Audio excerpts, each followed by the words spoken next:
In this episode, we work through how to sequence security initiatives so the organization gets real risk reduction quickly without tripping over its own feet. Sequencing is the art of choosing what comes first, what comes next, and what waits, not because the later work is unimportant, but because doing it at the wrong time creates resistance, fatigue, and workarounds. When initiatives are ordered well, each one makes the next one easier to adopt, and the program feels like progress instead of disruption. When initiatives are ordered badly, even good ideas can look like chaos because people experience them as sudden hurdles that do not match their daily realities. For brand new learners, the most important shift is realizing that success is not only about technical correctness, but about adoption, sustainability, and the ability to keep the organization moving towards safer behavior. A well-sequenced program reduces risk while protecting morale, productivity, and trust, which are all necessary for security to stick. Before we continue, a quick note. This audio course is a companion to our course companion books. The first book is about the exam and provides detailed information on how to pass it best. The second book is a Kindle-only ebook that contains 1,000 flashcards that can be used on your mobile device or Kindle. Check them both out at DailyCyber.News in the Bare Metal Study Guide series. A practical starting point is to define what maximum impact actually means in the context of the mission, because impact is not a universal number that looks the same everywhere. Impact usually connects to the harm you are trying to prevent or reduce, such as extended downtime, loss of sensitive information, financial fraud, or loss of customer trust. Some organizations care most about availability because downtime stops mission delivery, while others care most about confidentiality because data exposure is the biggest harm. Sequencing for impact means you prioritize improvements that protect the most mission-critical services and the most sensitive data, rather than spreading effort evenly across everything. It also means you focus on capabilities that reduce multiple types of harm at once, like recovery readiness that helps against outages, ransomware, and human error. This keeps the program from becoming a long list of unrelated tasks. When impact is defined clearly, the sequencing conversation becomes calmer because everyone can agree on why the first steps matter most. At the same time, minimal organizational friction is not a soft goal because friction has a direct relationship with real risk. When friction is too high, people avoid the secure path, invent side routes, and hide problems rather than report them, which increases the chance that small issues become big incidents. Friction also consumes time and attention, which are limited resources, and an exhausted organization is an error-prone organization.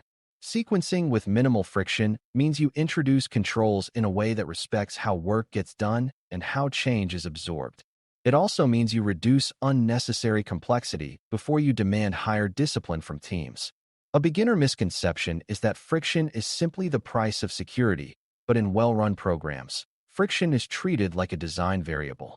You add friction where it prevents high-impact mistakes, and you remove friction where it creates more harm than it prevents.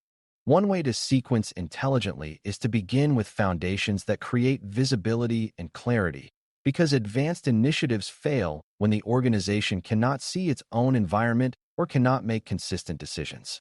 Foundational work might include understanding which systems are truly critical, clarifying who owns them, and ensuring basic accountability exists for access and changes.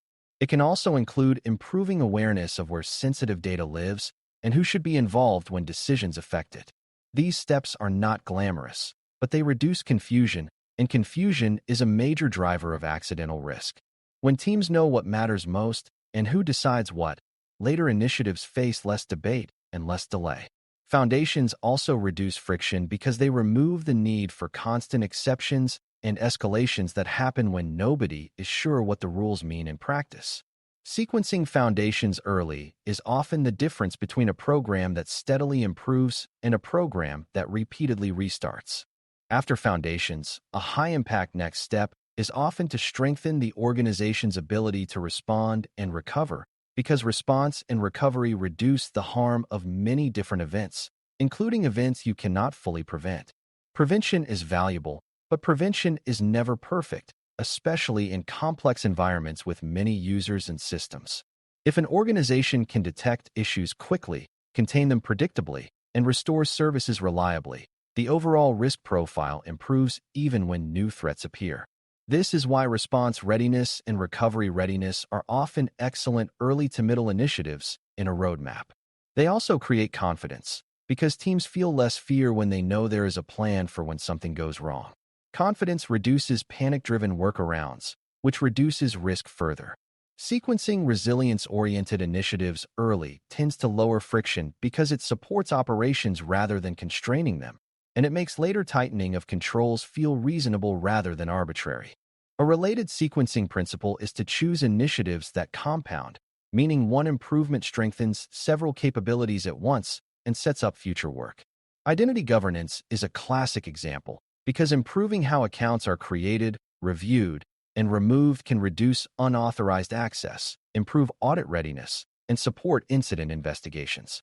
Another compounding area is asset awareness, because knowing what exists and what matters enables better monitoring coverage, better patch prioritization, and more accurate risk discussions. Another is standardized logging for critical systems, because it enables detection, investigation, and accountability without relying on memory or guesswork. Compounding initiatives are powerful because they deliver more benefit per unit of effort, which is essential under constraints. They also reduce friction in later phases because future initiatives can plug into the improved foundation rather than building custom workarounds. When you sequence compounding initiatives early, you make the entire program more efficient. Friction-aware sequencing also pays attention to who will feel the impact of each change, because the same initiative can land smoothly in one group and fail in another. If multiple initiatives all require heavy involvement from the same team, that team becomes a bottleneck, and the rest of the program slows down. If multiple initiatives all demand managers to approve more items, managers become overwhelmed and approvals become superficial. Sequencing should therefore consider the organization's change capacity as a shared resource, not as an unlimited supply. A mature program staggers high-touch initiatives so that teams have time to learn, adjust, and normalize new habits. This reduces resentment and reduces the temptation to bypass controls. For beginners, it helps to think of adoption as a muscle that gets tired, because too much change at once causes fatigue that looks like resistance. Sequencing is how you protect that muscle while still getting stronger. Another way to reduce friction is to deliver clarity and support before enforcement, because people accept stricter controls more readily when the path to compliance is understandable and accessible. If you tighten an access rule without first explaining what changed, why it changed, and how to request what people need, you create immediate frustration and a spike in exceptions. If you roll out a new approval process without clear ownership and a predictable timeline, people learn that security equals delay, and they will route around it. Sequencing should therefore include preparation steps that are not pure security controls, such as communication, training, and simplified guidance that translates policy into behavior. This is not extra work that distracts from security, because these steps are what makes security controls real in the day-to-day environment. When preparation is sequenced first, enforcement feels like the natural next step rather than a surprise. That order reduces friction and preserves trust. A useful mindset when sequencing is to ask which risks are most urgent and which are most stubborn, because urgency and stubbornness affect where you start.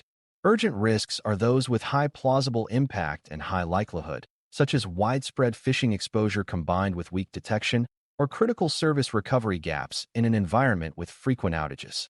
Stubborn risks are those that persist despite effort, often because they are driven by messy processes, unclear ownership, or legacy complexity. Sequencing often begins with urgent risks to prevent near-term harm, but it should also include early moves against stubborn risks, because stubborn risks can drain the program's energy for years if left untouched. For example, if access cleanup is messy, it can undermine many other controls, so sequencing a focused identity improvement early can unlock later initiatives. The idea is not to solve everything at once, but to pick an order that reduces both immediate exposure and long-term drag. That balanced approach is what maximum impact looks like over time. It is also important to avoid sequencing that creates control conflicts, where one initiative undermines another because the organization is not ready. For instance, Requiring strict approvals everywhere before simplifying and clarifying the approval workflow can slow business and breed resistance. Pushing advanced monitoring before basic logging consistency exists can create noise, alert fatigue, and loss of confidence in the monitoring function.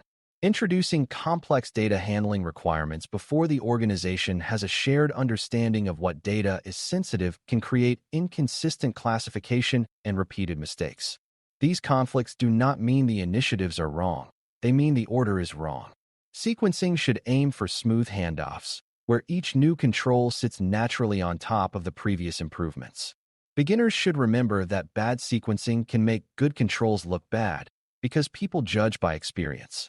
When the experience is confusion and frustration, the program loses momentum. Metrics and checkpoints play a critical role in sequencing because they help you decide when the organization is ready to move from one stage to the next. Without checkpoints, sequencing becomes a fixed plan that may not match reality, especially when unexpected events or business changes occur. A checkpoint can be as simple as confirming that a new process is being followed consistently, that exceptions are not exploding, and that the intended outcome is moving in the right direction. If the checkpoint shows the initiative is not sticking, you slow down and adjust rather than stacking new changes on top of instability. This is how you keep friction low while still progressing, because you avoid piling new requirements onto a shaky foundation. Metrics also help you show that early wins are real, which increases willingness to accept later changes that might feel stricter. For beginners, the key is that sequencing is not only planning order, it is managing readiness through feedback. Social dynamics matter in sequencing because programs land faster when they build champions and demonstrate benefits in places people trust. Piloting with a team that is willing and representative can create practical lessons and success stories that make broader rollouts smoother. When other teams see that an initiative reduced pain, improved clarity, or prevented a real problem, they are more likely to adopt it without defensive arguments. Sequencing can therefore include intentional early adoption by groups that can model the change and provide honest feedback. This approach also helps reduce friction because it reveals hidden workflow issues before they affect the entire organization. Importantly, the pilot is not meant to create special treatment. It is meant to ensure the initiative is truly workable. Beginners should see this as part of governance, because governance is about aligning people around decisions. Sequencing that considers social proof and learning cycles tends to outperform sequencing that assumes everyone will adopt instantly because the policy says so. Resource planning is another sequencing anchor because the ability to execute and sustain initiatives depends on people and time, not only on intention. If an initiative requires ongoing effort, such as regular reviews, alert triage, or periodic testing, you need to ensure the organization can keep it running after the initial push. Otherwise, the initiative will degrade, and degraded controls create a false sense of safety that is dangerous. Sequencing can reduce this risk by introducing initiatives in an order that gradually increases operational load while also increasing efficiency and clarity. For example, improving visibility and simplifying workflows early can reduce the ongoing cost of later controls by reducing confusion and rework. You also want to avoid launching multiple initiatives that all require heavy sustainment at the same time, because sustainment load accumulates. When sustainment is part of sequencing, the program becomes durable. For beginners, the takeaway is that a control that cannot be sustained is not a strong control, and sequencing is one way you protect sustainment. Sequencing initiatives for maximum impact with minimal organizational friction ultimately means treating security as a managed change program that is anchored in mission outcomes, guided by realistic risk, and designed for adoption. You choose foundational and compounding initiatives early so later work has leverage, and you include early wins so the organization feels progress and relief. You stage communication and support before enforcement so changes are understood rather than resented, and you use checkpoints to confirm readiness before moving forward. You pay attention to where friction appears, not to blame teams, but to adjust the design so the secure path becomes the easiest path. When you do all of this, the program feels coherent, and coherence itself reduces risk because it reduces confusion and encourages consistent behavior. For a beginner, The central lesson is that sequencing is not a nice-to-have. It is how security turns good ideas into real outcomes. When the order is smart and the experience is respectful, security improvement becomes something the organization can absorb, sustain, and build upon. Thanks for listening. For more audio courses, daily newsletters, and more, please visit DailyCyber.News.